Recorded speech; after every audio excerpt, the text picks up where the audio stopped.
Microgrids is becoming something very important, especially in the last few years, because it has been a topic of research maybe in the last 20 years, but in the last few years has become something commercialized.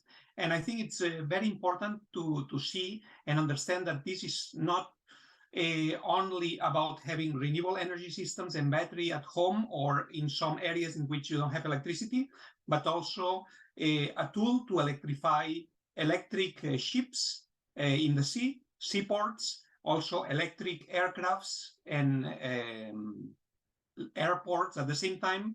And we are looking now also to electrify also satellites and the moon with the future moon bases that we are going to have, and probably one day going to the Mars.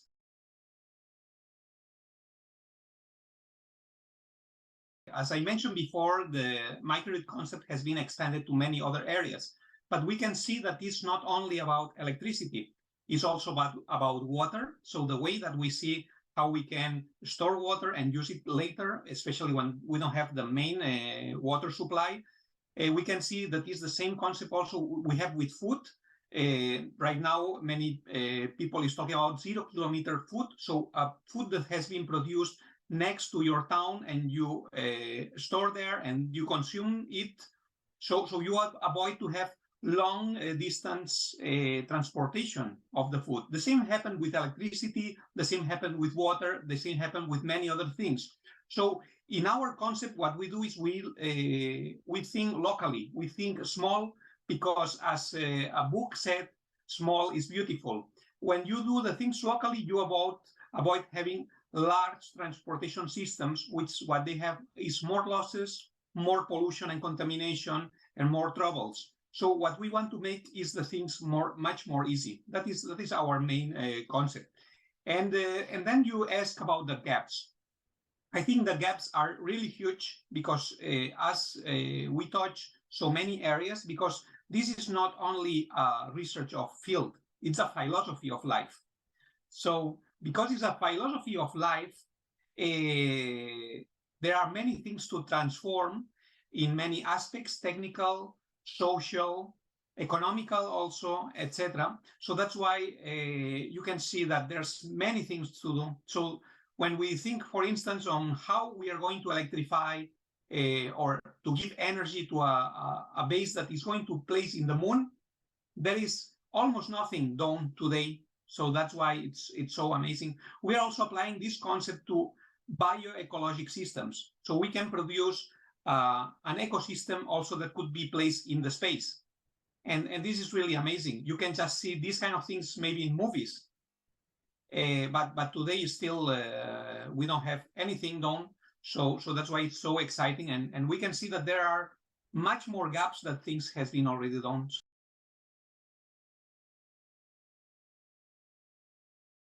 And to have like a big objective, and it's not like we are going to go just for the results. So we believe that what we are doing is a process. It's a process of learning. So I agree with you that not always you achieve the targets that you want to achieve, but when you are working on this direction, then you can achieve other things that you didn't expect.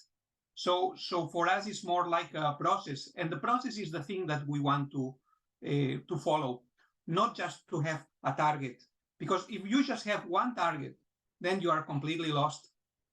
If you don't have your goal, then you will feel very sad, right? But if you are enjoying all the process, that is really what's important, to enjoy and to really believe on what you are doing. And because in our systems, we are always have a big objective, which is to make our world a better place to be, and to be more green and renewable, and also at the same time more sustainable. It's very important that we see that we are helping other people. And then, of course, if helping other people, you can at the same time have a good business, then it's very good. But if you just focus on having a good business, then you will lose all your big objectives, and you will of course not having this happiness that is what you want to have, because finally what you are following up is to have a happiness. Even when you want to have a good business, is because you want to achieve money to be happy. So if in the process you are happy, then you don't need that. You know, it's you are already happy, and then you just, because you're happy, then everything is going to be a success.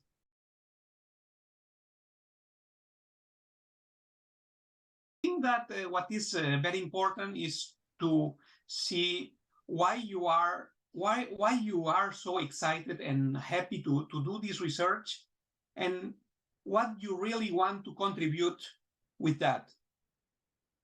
And this should be a big objective that is also beyond your life, you know. And then when you see this, then you can look on what is happening next to you, and you see, for instance, oh, there's a factory here next to my house that maybe I could help them with this brilliant idea. So then it's going to become something very practical, because, you know, even when we define microgrid as a philosophy of life, also it's very practical. It's not theoretical. That's why we can see that today it's becoming a reality. So there's so many things that we can explore, but all these things are next to us. We don't need to search in the internet. We don't need to find out in other countries. Probably it's next to you. So I will encourage people to just look around you and to see how you can help each other.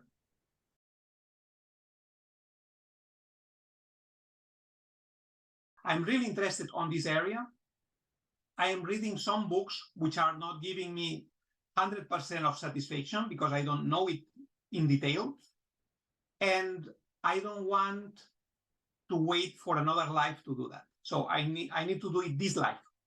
It happened kind of the same when I finished my PhD and I started to restart to study music. So for me, it was also the same thing I needed to do at that moment, because otherwise life just passed. And it was really nice to do it. At that time, I was married, so I convinced my wife to also study that together with her. So we studied this master on neuroscience together, and at the same time, she was pregnant. So we were indeed, we three together studying that master. And I think it was a very good thing to do these kind of things in family. So for me also, family become a very important thing, because also my wife is also an engineer, and she was also interested on this topic. But I told her, if we don't study now, it's going to be just an excuse to say, oh, it's too late to study. And if we can do it together, I think we can spend more time together also. So we did that. And I still remember that when she delivered our baby, we were also finalizing the master thesis. So I think it was really good to do that and to understand many things. Today, we are involved in another master, which is a master that is more focused on sleep. And it's very good because as our baby have now 6 months, the sleep is very broken, he cannot sleep all the night alone. Yeah. So also we cannot. But that's a good thing that we, thanks to this other master that we are now studying, we can understand the medical and the physiological issues of the sleep. And this is something that is also, I realize that is something really important, because, every day we need to sleep, and we need to understand that day. And there are many interesting aspects that we are studying also connected with neuroscience and sleep. So yes, I think that we are focusing more and more on these things. I know that many people in this world have problems with the sleep. So I hope that we could also help all these people to understand better and maybe to improve their lives. So that's maybe what it is driving us to study that.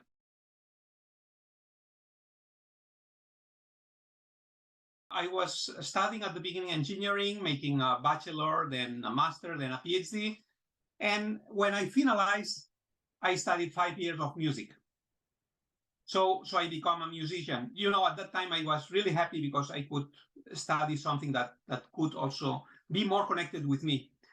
Now, a few years back, I started reading some books about neuroscience, and I really like it because, our brain is the more complex system that we know today. There is nothing more complex, and it's unique in the whole universe. And this is something that when you wake up in the morning, you have to work with. When you are dealing with other people, what you are dealing is with different brains. And when you go to sleep, also is something that you still is working. The brain never stops. And for me, it was very interesting to understand that we have neurons in the whole body. So not only in the brain, but also in the heart. We have 40,000 neurons in our heart, which sometimes are activated because emotions, and our digestion system, stomach, etc., it's 500 million neurons. So the same amount of neurons that a cat have in the brain. And now you understand why, for instance, when you feel hungry, maybe you are in bad mood, it's not a centralized system, it's totally distributed. And that's why it's so important to exercise, to eat good food, and then to be happy. Everything is connected, And for me, it was very important to understand also the science that is behind this. Because today, science are giving us many things that meditation is something really good. So if you can make meditation once per day, for instance, half an hour, it's giving a lot of good things for you to be more relaxed and also to be more open to new possibilities and opportunities. So for me, it has been a completely change of the life. And I realized that understanding the brain and understanding biology, we can do many things in engineering, because whatever we do as human beings are inspired by the biology. This is what we call also bioinspiration. So what you do, when you do something, whatever you do, it's inspired by the nature. So basically, artificial things doesn't exist. Everything you do cannot be inspired by nothing else except the nature. So that's why it's so exciting to see how much today, for instance, artificial intelligence is growing. But what happens is that the artificial intelligence that we have today is based maybe in 5 years discoveries of neuroscience. Today, neuroscience is advanced much more than 5 years ago. So we are going to have new algorithms and new ways of understanding how our brains work, and then we will have better also understanding of how this artificial intelligence can be developed. And then at the same time, when we have better artificial intelligence development, we can understand better neuroscience, because these artificial intelligence allow us to make models of our brains and our diseases. We have to understand that today, for instance, we have been expand a lot the number of years that we can live, but unfortunately we can see that the people when arrive to a very old stages of life, what is really going bad in general is the brain. We have a lot of neurodegenerative diseases, and they are terrible. So we need cures for that, and artificial intelligence can help us. So it's somehow that the brain will help artificial intelligence to be developed much more, and artificial intelligence will help us to give us better solutions for medical systems.